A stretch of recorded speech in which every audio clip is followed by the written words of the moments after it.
যারা চিত্র বা ভাস্কর্যকে হালাল বলেছেন বা বৈধ বলেছেন তারা তিনটি যুক্তি দিয়েছেন। একটি যুক্তি তাদের ছিল যে উম্মুল মুমিনিন সাইয়্যিদা আয়েশা সিদ্দিকা রাদিয়াল্লাহু আনহা বাল্যবয়সে পুতুল খেলেছেন আল্লাহ নবীর সামনে, কিন্তু আল্লাহ নবী সাল্লাল্লাহু আলাইহি ওয়াসাল্লাম নিষেধ করেননি।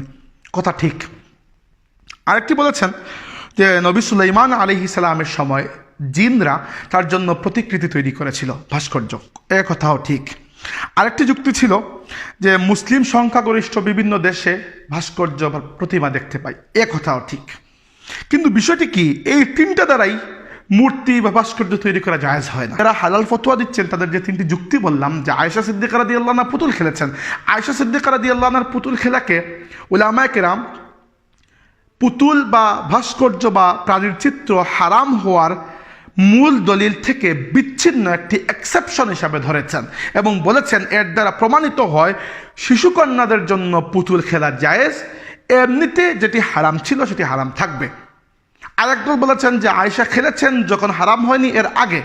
আমার মতামত হচ্ছে প্রথমটি, অর্থাৎ আমি প্রথমটির সাথে একমত যে এখানে এক্সেপশন করা হয়েছে বাচ্চারা খেলতে পারবে, যেহেতু তাদের মধ্যে এই শ্রদ্ধা ভক্তির ভাবনা নেই, তারা তাওহীদের সাথে সাংঘর্ষিক কিছু করার মন মানসিকতাও নেই, কিন্তু বড়রা করতে পারবে না।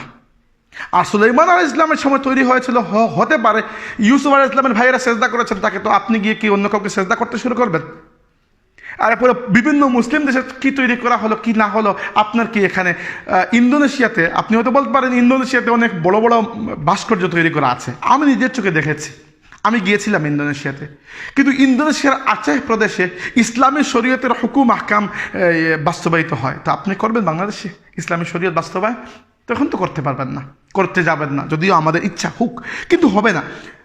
আল্লাহ চাইলে হতেও পারে ইনশাআল্লাহ। কিন্তু এখন অন্য দেশের উদাহরণ কেন দেওয়া হয় আমাদেরকে?